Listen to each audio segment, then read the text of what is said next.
एक परिचय। अर्तुगरुल गाजी कौन थे, उनका ऐतिहासिक और सांस्कृतिक महत्व क्या है।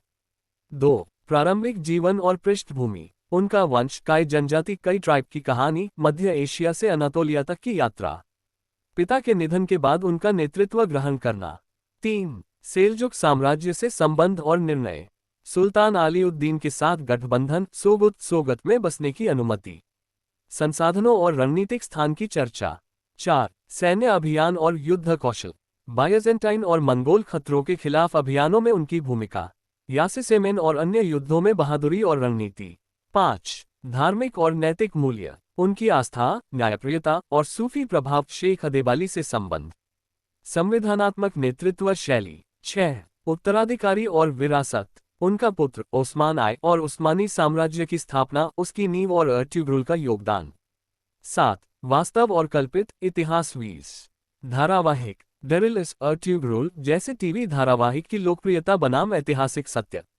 वैज्ञानिक और विश्वसनीय इतिहास के अंतर। 8. सांस्कृतिक प्रभाव तथा समकालीन लोकप्रियता। दक्षिण एशिया, विशेषतः पाकिस्तान में धारावाद का प्रभाव।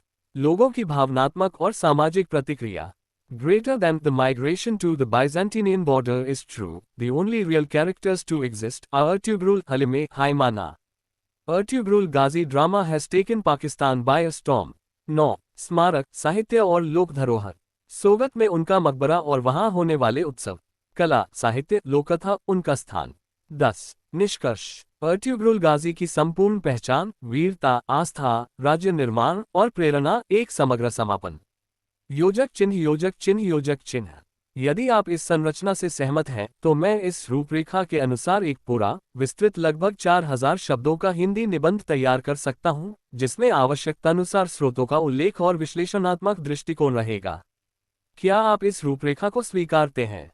या कोई अतिरिक्त बिंदु जैसे उसी युग की सामाजिक संरचना, उस्मानी प्रशासन के आरंभिक सिद्धांत या मंगोल क्रूसेड संघर्ष का संदर्भ आदि शामिल करवाना